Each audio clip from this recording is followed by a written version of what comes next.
اللہ تعالیٰ حق بات بیان کرنے سے حیا نہیں کرتے۔ حدیث میں بھی بعض ایسے مسائل کو اللہ کے رسول نے بیان کیا ہے صلی اللہ علیہ وسلم نے جو بظاہر حیا کے خلاف ہیں، مگر اس لیے بیان کیا کہ اگر آپ صلی اللہ علیہ وسلم بیان نہ کرتے تو لوگ ان بے شرمی کے کاموں میں مبتلا ہو جاتے۔ اسی وجہ سے میں بھی یہ ہمت کر رہا ہوں کہ ایک اور ایسا گناہ جس میں لوگ مبتلا ہیں اور وہ ہے حیا کے خلاف، مگر ہے بہرحال شریعت کا مسئلہ اور لوگ اس میں گناہ میں مبتلا بھی ہیں، اس لیے بتانا ضروری ہے۔ وہ یہ ہے کہ لوگ شادی کے بعد بھی آج کی نوجوان نسل زوجہ سے، بیوی سے غیر فطری طریقے سے ہم بستری کرتے ہیں۔ انٹرنیٹ پہ بیہودہ فلمیں دیکھتے ہیں، تو جو چیز انگریزوں کی دیکھ رہے ہیں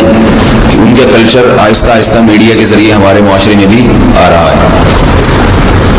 اللہ کے رسول صلی اللہ علیہ وسلم نے لعنت فرمائی ہے، ایک روایت میں ہے کہ اللہ اس کی طرف دیکھے گا نہیں کہ جو اپنی زوجہ سے پچھلے راستے سے ہم بستری کرے گا۔ یہ بیماری بھی، یہ گندگی بھی لوگوں میں پھیلتی جا رہی ہے، خاص طور پہ جن کو لڑکوں سے بدفعلی کی عادت پڑ جائے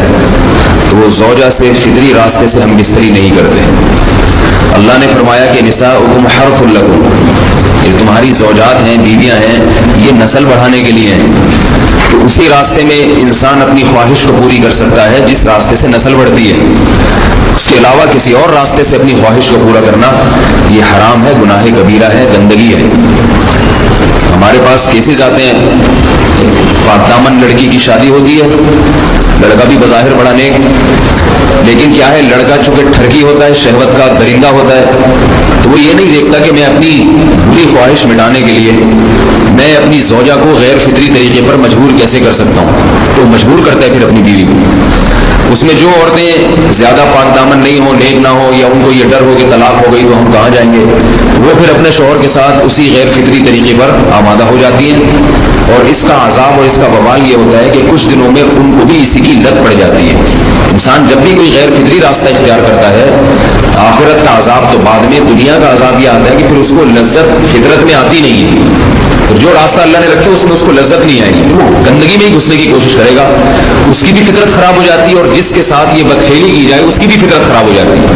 وہ بھی پھر کسی کے قابل نہیں رہتے۔ تو اپنے جان پر رحم کرنا چاہیے۔ ہم انسان ہیں، ہم درندے نہیں ہیں، ہم گھوڑے نہیں ہیں، ہم گدھے نہیں ہیں، ہم جانور نہیں ہیں، ہم انگریز نہیں ہیں۔ انگریز نے تو حیا اور شرم کی تمام حدود کو توڑ دیا ہے، وہ تو درندے بن چکے ہیں، ہم تو درندے نہیں ہیں، ہم تو حلال کھاتے ہیں، پاک صاف رہنے کی کوشش کرتے ہیں، تو ہم ان کی جو کلچر دیکھ کے ہم ویسے درندے بننے کی کوشش کیوں کریں؟ تو یہ بہت بڑا وبال ہے، بہت بڑی برائی ہے جو ہمارے معاشرے میں آہستہ آہستہ جڑ پکڑتی جا رہی ہے، اور اس سے بیماریاں بھی پھیلتی ہیں۔ غیر فطری طریقہ ہے، بیماریاں بھی پھیلتی ہیں۔ ایسے کیسز آتے ہیں کہ جناب وہ مرد مجبور کر رہا ہے بیوی کو، اور وہ بیوی جو ہے ساتھ نہیں دیتی تو پھر اس کو طلاق کی دھمکیاں دیتے ہیں، ایسے کیسز بھی آتے ہیں۔ اور یہ بھی آتا ہے کہ مرد جب اپنی بیوی کو غیر فطری طریقے پر مجبور کرتا ہے، بیوی آمادہ نہیں ہوتی، تو مرد پھر یہ دھمکی دیتا ہے کہ بھائی میری خواہش تو تم سے پوری ہوتی نہیں ہے، پھر میں دوسروں کے پاس جاؤں گا۔ تو یاد رکھیں، جس عورت کا شوہر یہ دھمکی دے اس کو کہ میں زنا کروں گا اگر تم نے میری خواہش پوری نہیں کی غیر فطری طریقے سے، تو عورت اپنے شوہر سے کہہ دے کہ جاؤ تم کہیں اور جا کے منہ کالا کرو، تمہاری فطرت میں گندگی ہے تو یہ مجھے گندا بنانے کی کوشش نہ کرو، اس کو زنا کرنے دیں، وہ اللہ آخرت میں اس سے بھگتے گا۔ ہر بیماری کا اللہ نے علاج رکھا ہے۔ اللہ کے رسول صلی اللہ علیہ وسلم نے فرمایا، صحیح بخاری کی حدیث، ما انزل اللہ من داء الا انزل له دواء، کوئی بیماری ایسی نہیں ہے جو اللہ نے نازل کی ہو اور اس کے لیے دوا نہ رکھی ہو دنیا میں۔ تو اگر کسی کو ایسی لت پڑ گئی ہے غیر فطری کام کی تو اس کو چاہیے کہ وہ اپنا علاج کرائے، ڈاکٹر سے بھی رابطہ کرے، اور سب سے بڑا علاج یہ ہے کہ کچھ وقت صبر کرے گا، چھوڑ دے گا کچھ عرصے کے لیے، تو خود بخود آہستہ آہستہ صحیح ہو جائے گا۔ ایک آدمی شراب کا عادی ہے،